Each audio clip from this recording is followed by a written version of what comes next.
네, 그럼 해석 한번 들어가 보겠습니다. 1장부터 천천히 들어가 보죠. 1장에 뭐 엄청 큰 내용이 있지는 않은데, 이제 서론이라고 하면 될 것 같네요. 출애굽기가 왜 이렇게 해서 이런 일들이 일어났는지 그 전에 이제 서론들을 얘기해 주면서, 마지막에 창세기가 끝날 때 이제 그 야곱이 데리고 들어가서 그 저쪽 애굽 땅으로 들어갑니다. 네, 그러고서 이 애굽 땅에서 약 400년 이따가 또 이제 언급이 될 건데 400년보다 조금 더 많은 연수를 살면서 사실상 하나님을 잊게 되죠. 네. 뭐 이제 그런 내용이 서론에 나와 있습니다. 그래서 그들을 이제 사실 애굽의 왕들이 계속해서 바뀌면서 400년 동안 살 수는 없었으니까 바뀌면서 이제 마침 요셉을 까먹는 왕이 나오면서 이제 완악한 정치를 이제 포악한 정치를 펼치는 거죠. 어, 여기서 볼 때, 네, 애굽 백성들이 이스라엘 백성보다 적어지는 상황이 됩니다. 사실 이 당시 때만 하더라도 출산이라는 게 참 어려운 문제였습니다. 사실 병균에 감염되기도 하고, 사실 뭐 나타가 죽기도 하는, 네, 앞서서 이제 창세기 때는 라헬이 베냐민을 낳다가 죽어버리죠. 네, 그런 사건들이 뭐 많았기 때문에. 네. 그러다가 이제 이스라엘이 이제 강성해진 거죠. 그러면서 이제 시작이 됩니다. 왜냐면 이제 그게 이스라엘 백성이 강성해질 수밖에 없었던 이유는 아브라함과 하나님과 했던 맺었던 언약. 이것 때문에, 약속 때문에 이 하나님께서는 계속해서 이스라엘 백성들을 지켜주시고 있었던 것이죠. 그래서 그들이 더욱더 잘 아이를 낳고 불어나게 되는 겁니다. 네. 그러다가 이제, 네. 쭉쭉쭉 넘어가고, 뭐, 어려운 내용은 없으니까, 한 17, 18, 이 정도쯤 절에 가면은, 이제 애굽 왕이 애들을 다 죽이려고 하죠. 참, 얼마나 잔인했으면, 낳은 자식들을 죽여버리는 이런 완악한 정책을 펼쳤을까. 참, 그만큼 바로 왕이 악함을 드러내는 것이죠. 네, 뭐 어려운 거 아니고요. 2장으로 넘어가 봅시다. 2장으로 넘어가면 이제 모세가 태어나죠. 모세가 태어나는데 나일 강가 뭐 거기다가 갈대 사이에 두었습니다. 네, 이거 나일 강가에 띄워보냈다. 뭐 이런 소리는 없죠. 성경에는. 네. 사실상 띄워보냈으면은 논리적으로도 맞지가 않죠. 상식적으로도 띄워보내면 어떻게 됩니까? 애가 죽을 확률이 올라갑니다. 그렇게 안 하고 그냥 나일강가 사이에 이렇게 숨겨둔 거죠, 살짝. 그게 이제 때마침 바로의 딸이 이제 딱 와가지고 그 아기를 보고 히브리 딸인 히브리 아기인 것도 눈치를 챕니다. 네. 뭐 피부색이 달랐나 뭐 어떻게든 알 수 있는 방법이 있었나 봐요. 뭐 그래서 히브리 사람인 거를 알고 본격적으로 모세를 키워내죠. 모세를 키워내고 어, 모세를 이제 국민 앞에서 아무래도 이제 왕가로서 이제 인정을 시키기 위해서 사람들에게 뭔가 얘기를 해야 될 거 아닙니까? 그래서 모세를 이제 사람들 앞에서 이렇게 딱 이름을 딱 지어주는데 그 이름을 이 아이의 이름은 모세다라고 할 때, 이것이 애굽인들의 언어로서는 내가 그를 물에서 건져내셨음이었더라 라고 하는 그런 이름이 뭐 등장을 하죠. 여기 10절에. 근데 사실 모세의 이름은 아마 제가 알기로는 이집트식으로는 아마 아들이라는 개념이 뜻이었을 것이라고 제가 공부를 했었는데 이게 히브리식으로 이렇게 해석을 하면은 건져냄 이라는 단어로 이렇게 들리게 됩니다. 즉, 이 뭐라 해야지? 이스라엘 백성들이 이 아이의 이름 모세다 라고 들었을 때는 놀라는 거죠. 건져낸다? 라는 뜻의 이름을 가진 애가 갑자기 애굽 왕가의 히브리 아이로 등장을 하는 겁니다. 이때부터 사람들이 슬슬 눈치를 이제 채기 시작하는 거죠. 하나님의 역사가 일어난다는 것을 우리가 얼핏 알 수 있습니다.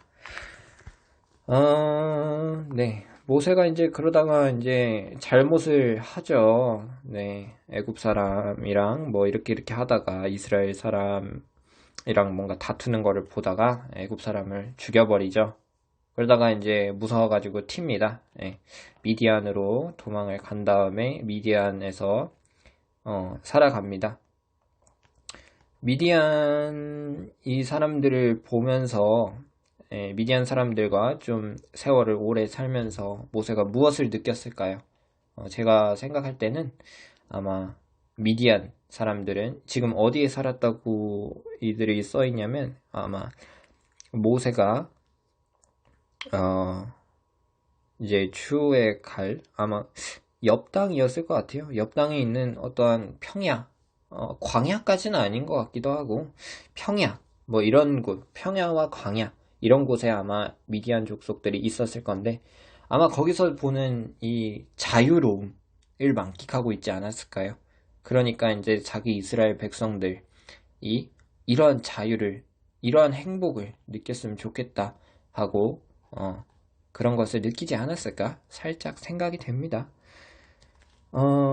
네, 그래서 쭉 넘어가 봅시다. 그러다가 이제 모세가 여기서 십보라랑 결혼하죠. 네, 결혼 잘합니다. 그러다가 3장 넘어가면은 하나님께서 모세를 부르시죠. 그 유명한 불이 붙은 떨기나무 그 사건이 등장을 합니다. 네, 이렇게 또 하나님께서 모세에게 말씀하시죠.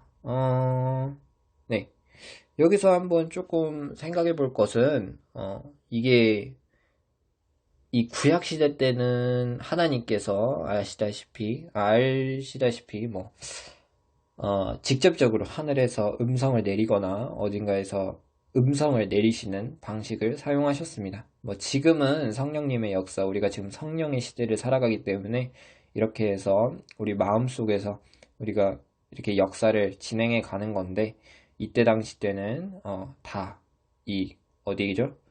아브라함도 다 그렇게 만났습니다. 노아도 그렇게 했고요. 근데 이런 것들을 조금 생각해 본다 하면은 결국 다른 사람들에게도 아마 기회가 있지 않았을까 저는 생각이 됩니다. 아브라함과 뭐 노아 뭐 이런 사람들이 아니더라도 다른 사람들로 하여금 하나님께서 역사를 뭔가 세웠을 수도 있다고 생각을 하는데 아마도 사람들이 착각을 하고 이 하나님이라는 분이 아닌 어떠한 물질과 개념에 대입해서 마치 하늘을 섬기고 돌을 섬기고 뭐 나무를 섬기고 아니면 뭐 가축을 섬기고 아니면 뭐 사람을 섬기고 이렇게 변질이 되어 하나님을 잊었던 건가 라는 저는 얼핏 제 생각을 말씀드려 봅니다. 근데 뭐 아닐 수도 있겠지만 참 이 당시 때 보면은 하나님을 모르진 않습니다. 네, 하나님에 대해서 물론 바로가 난 모른다라고 말을 하지만 그 말은 하나님을 인정하지 않는다라는 뜻이고요. 진짜 하나님을 모르는 게 아니에요. 하나님이 있다는 걸 압니다. 이미 이 모든 이 세상에 있던 사람들은 아마 알 거예요. 압니다. 하나님이 어떤 분이신지 어떤 존재인지는 알지만 그를 하나님을 선택해서 믿지는 않는 거죠. 바로처럼 하나님을 믿고 하나님의 말씀을 따르겠다라고 안 하고 맨날 불순종하다가 10번째 재앙을 다 얻어맞고 깨닫네요. 뭐 여간 다시 한번 돌아가 봅시다. 여담이었고요. 네, 모세를 부르는 장면이 나오죠. 3장에. 네, 그래서 하나님께서 스스로의 이름을 알려주십니다. 나는 스스로 있는 자니라. 14절에 기록이 되어 있죠. 네, 스스로 있는 자이니라. 참 이게 좀 신비한 단어인 게 사실상 스스로 존재한다는 거는 이 지구상에 없습니다. 아시다시피 예, 부모가 있을 수밖에 없고요. 인간도 어떻게 돌도 보면은 어딘가로부터 이렇게 부서져 나오거나 어떤 개념의 물질로 만들어졌을 수 있고 다 뭐 전자다, 원자다, 뭐 원자핵이다, 뭐 이렇게 갈 수도 있겠지만 결국은 무엇인가로부터 파생되었다 라고밖에 얘기를 할 수 그렇게 될 수밖에 없습니다. 예, 아시다시피 무에서 유는 나오지 않는데 여기서 하나님께서는 정확하게 말씀하시죠. 나는 스스로 있는 자라. 얼마나 센세이션한 말이냐면 그냥 진짜 하나님이 태초에 계셨다는 말을 얘기하는 겁니다. 하나님께서는 스스로 있을 수 있는 능력을 가진 자고 하나님께서 천지를 지으셨다 라는 말로도 반증이 되는 거죠. 네. 넘어가서 제사를 드리고 어쩌고 저쩌고 저쩌고 하나님께서는 참 이게 친절하시게도 뭐 하라는지 다 알려줘요. 하나님이 야야야야 니 이렇게 해서 니가 알아서 해라 이렇게 해서 이제 마치 그 회사원들처럼 아니면 자기 상사처럼 일을 던져두고 니가 알아서 처리해라 이런 식이 아닙니다. 이렇게 이렇게 이렇게 이렇게 해라 정확한 매뉴얼을 다 던지시죠. 네, 그런 것들 볼 수 있고요. 네, 사장에 이제 능력을 주시죠. 이 능력을 통해서 바로에게 입증을 시키라 이 말입니다. 아무래도 이 당시 때는 이러한 능력들이 되었나 봅니다. 네, 하나님의 능력을.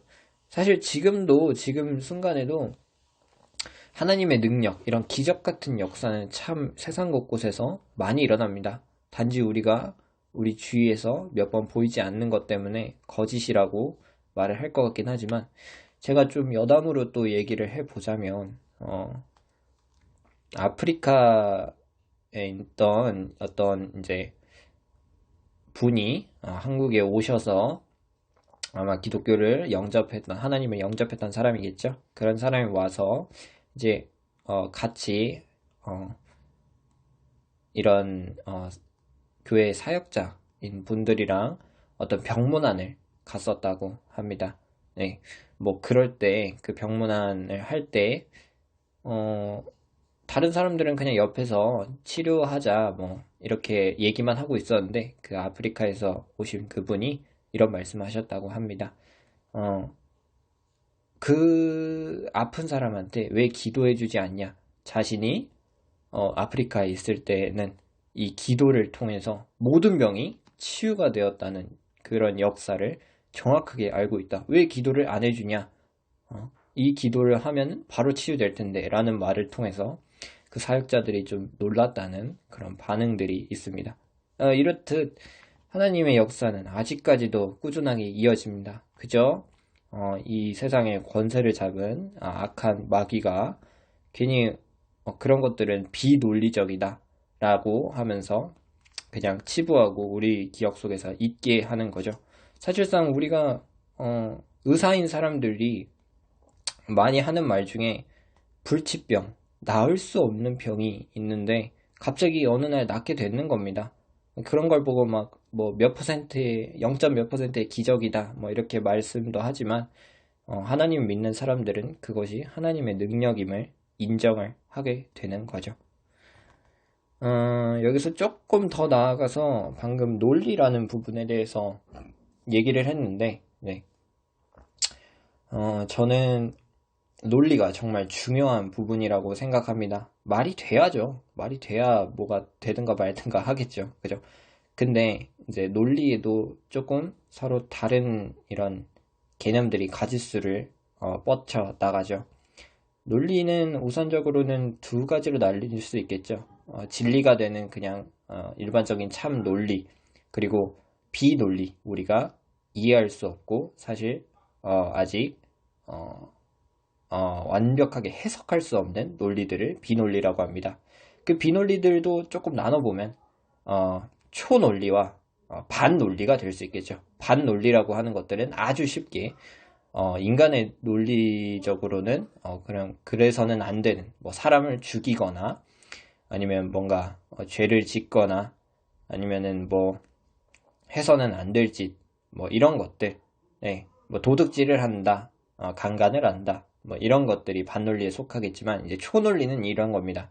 인간의 힘으로는 해석해낼 수는 없지만 실제로 일어날 수 있는 초자연적인 현상. 이 초논리를 저는 인정을 하는 기반에서 논리를 인정을 합니다. 즉 성경을 초논리의 근거에 대입하여 논리로 인정을 하고 저는 받아들인다고 말씀드릴 수 있겠습니다. 그래서 이런 능력들 충분히 일어날 수 있습니다. 네, 하나님의 능력이면은 초논리, 사실상 인간이 이해할 수 없더라도 실제로 일어났던 일들이며 뭐 이따가 볼 이 6월절의 사건들도 이렇게 좀 보면은 아직까지도 이스라엘 백성들이 그걸 기리고 있다는 걸 보면은 우리가 단순하게 이거를 그저 신화로 그저 뭔가 거짓된 어떠한 한 그냥 책으로 받아들일지는 여러분의 판단에 맡기겠습니다. 뭐 쭉 더 넘어가 보죠. 4장 넘어가 보면 네, 뭐 능력 받고요. 네, 그래서 뭐 할 일 다 말씀해 주십니다. 모세가 이제 다시 애굽 땅으로 돌아갑니다. 바로한테 가서 말을 해야겠죠. 네. 했더니 이제 이드로는 편하게 보내줍니다. 지금은 18절에 있습니다. 4장 18절. 네. 그래서 이렇게 해서 네, 돌아가는데 24절에 여호와께서 갑자기 만나서 그를 죽이려고 한다고 합니다. 4장 24절에 이 말은 즉슨 이 일을 시행하기 전에 사실상 이스라엘 백성이면 그 앞서서 아브라함 때에 할례를 받고 표징을 비추어 하나님의 백성이 되는 것을 인정해야 하는데 모세는 그러지 않았기 때문에 하나님께서 그것을 실행하려고 네, 모세가 죽이려고 하는 거죠.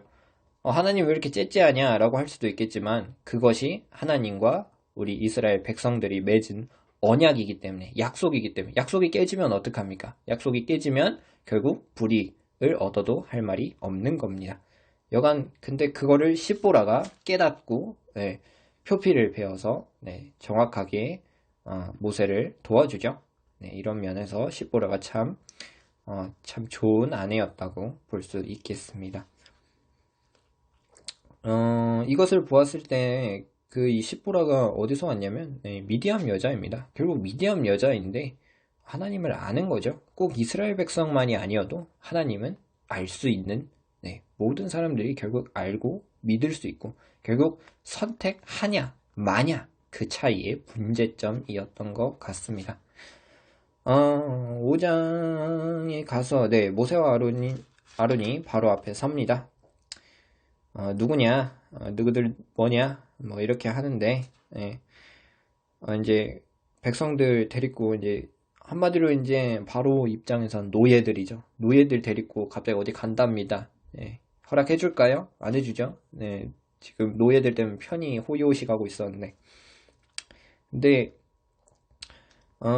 네, 이스라엘을 알지 못한다, 뭐 이러면서 이스라엘을 보내지 아니한다, 뭐 이렇게 인정 안 하겠다라고 말하는 거죠. 그래서 이제 그들의 이 이스라엘 백성들의 노역을 더 힘들게 강화시킵니다. 네. 그래서 이제 그 벽돌에 쓸 집 같은 거를 사실상 공급을 해주고 벽돌을 만들고 집도 짓고 성전이라고 말하기엔 그렇고 바로에 이제 궁전을 건축을 해야 되는데 그렇게 못하게 더 힘든 방식을 계속해서 주는 거죠. 이런 것들을 보았을 때 이스라엘의 현재 처한 상황은 노예이자 계속해서 가중되는 힘든 노역들이 부여가 되고 있죠. 하나님은 이러한 것들에서 구원을 하시려고 하시는 겁니다.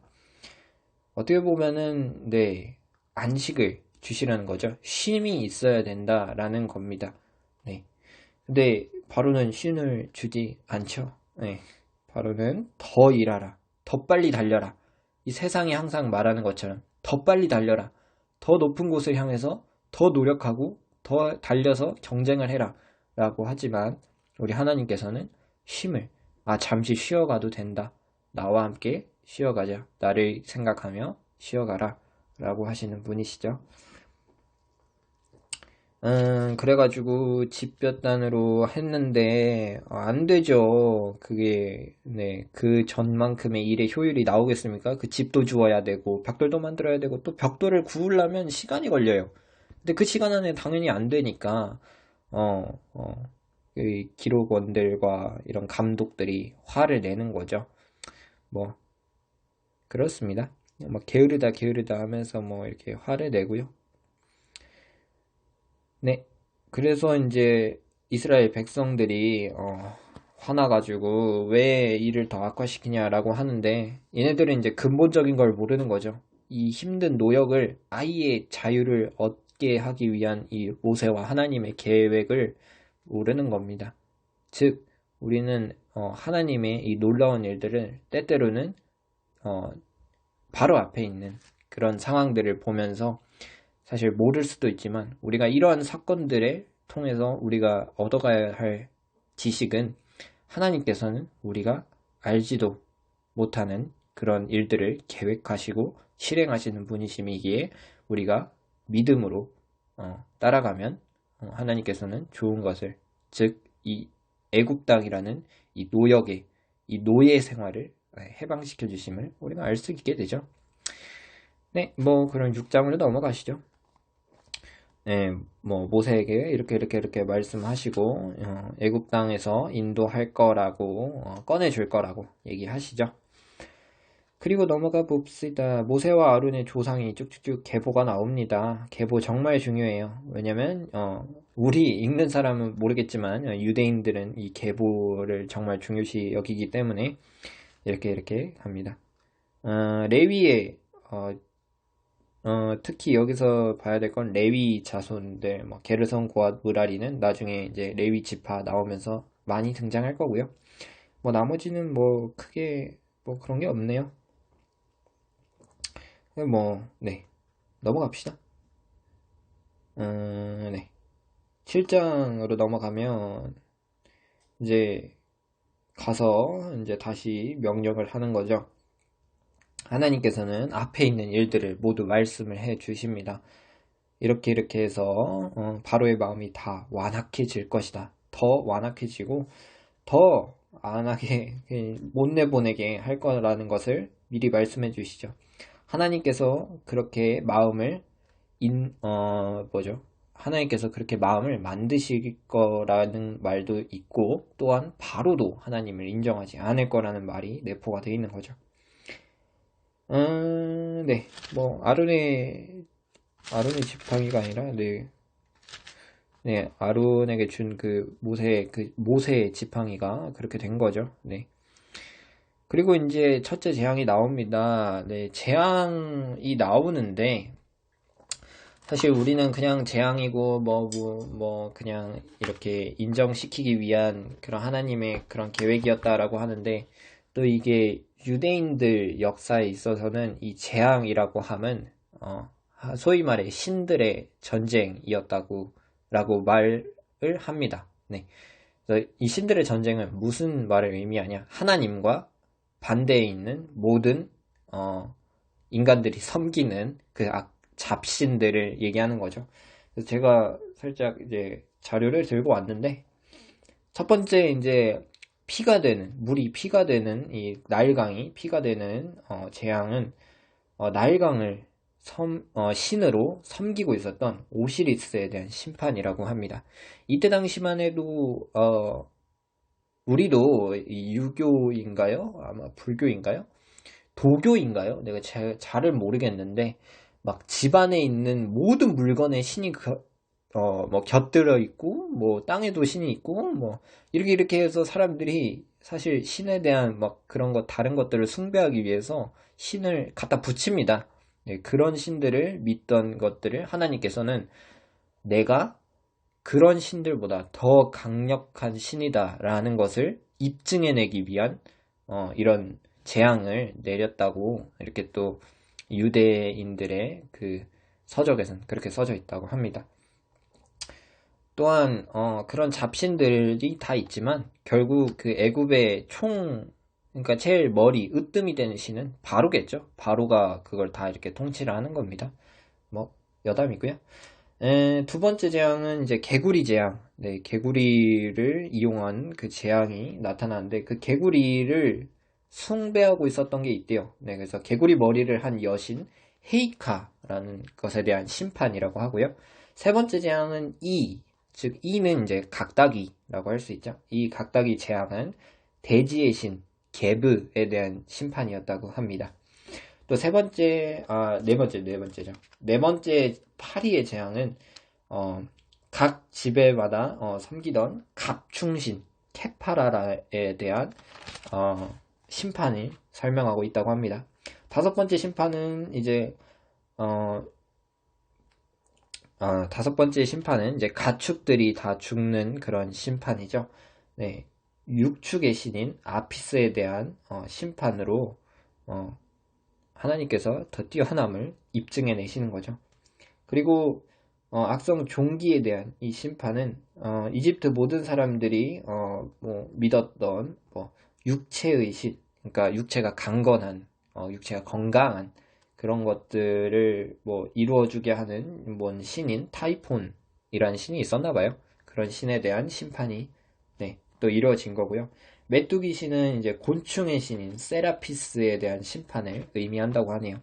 아홉째는 이제 흑암, 태양신, 우리가 제일 잘 아는 그 태양신 라 있죠. 라에 대한 심판이 흑암으로 이루어지면서 라보다도 뛰어난 신임을 입증해내는 거죠. 마지막 신은 이제 마지막은 신인가는 잘 모르겠는데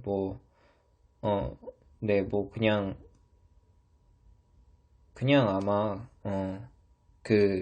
그들이 제일 귀하게 여겼던 첫째 것들, 그런 것들을 하나님께서 다 이렇게 가로채 가시는 것들이지 않았나 생각이 되네요. 네, 그런 걸 여담으로 두고, 사실 이게 왜 어떻게 일어나냐, 이거 말도 안 된다 라고 할 수도 있겠지만, 사실 우리가 몇 년 전인가요? 불과 한 2년 전, 3년 전인가요? 메뚜기에 대한 그런 습격을 받았던 그런 때가 있었는데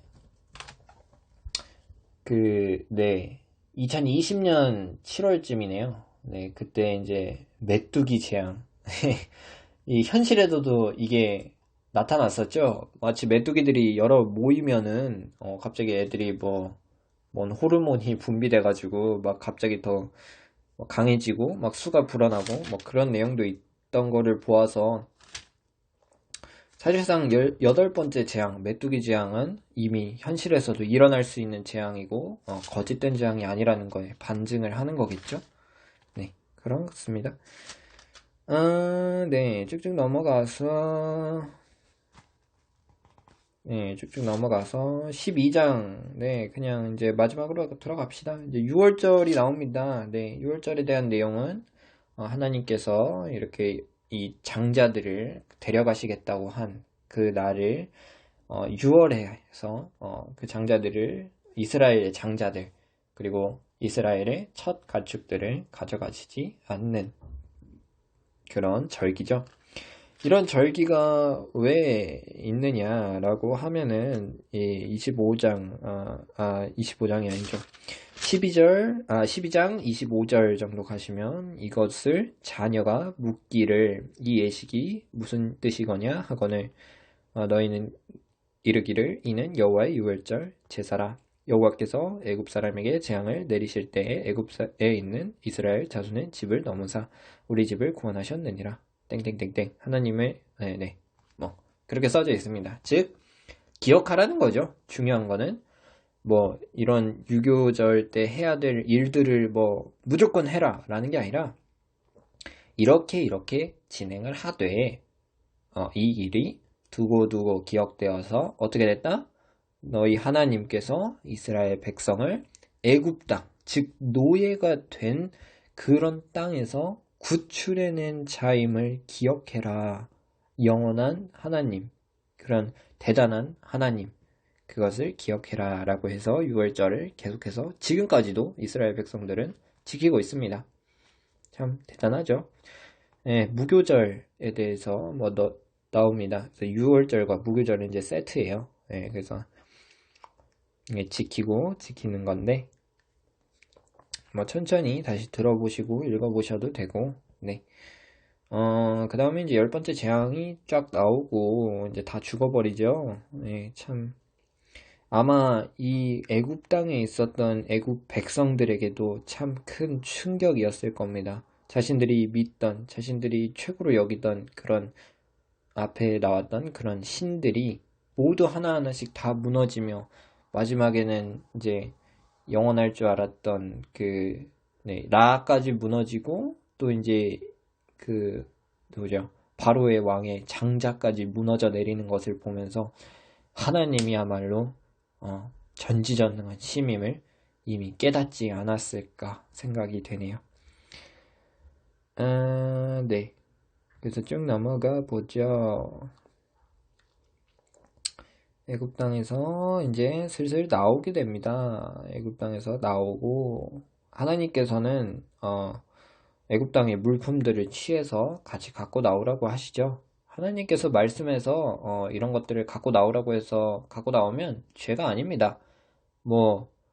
나중에 보면은 이제 전쟁을 하고 거기 있는 물품들을 가져오지 못하는 그런 사례들이 몇 번 있는데, 그런 것들은 이제 이 재물들, 이 부들을 축적해서 하나님을 잊는 일이 빈번했기 때문에 하나님께서 하지 말라고 했던 건데, 지금의 상황에서는 아니죠. 그래서 지금은 딱 하나님께서 갖고 나오라. 네.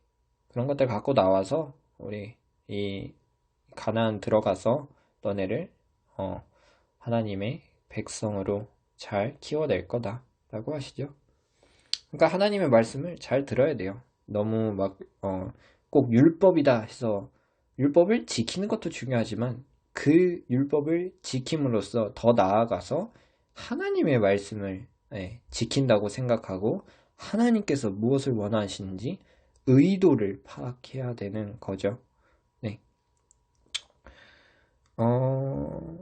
네, 쭉 넘어가서 이제 거의 다 끝났네요. 이제 애굽 땅에서 이제 슬슬 나와서 다음에 있을 내용들은 이제 홍해를 건너고 요렇게 해서 이제 광야 생활을 시작하게 되는 내용입니다. 그래서 여기까지 읽고 다음으로 넘어가 보죠.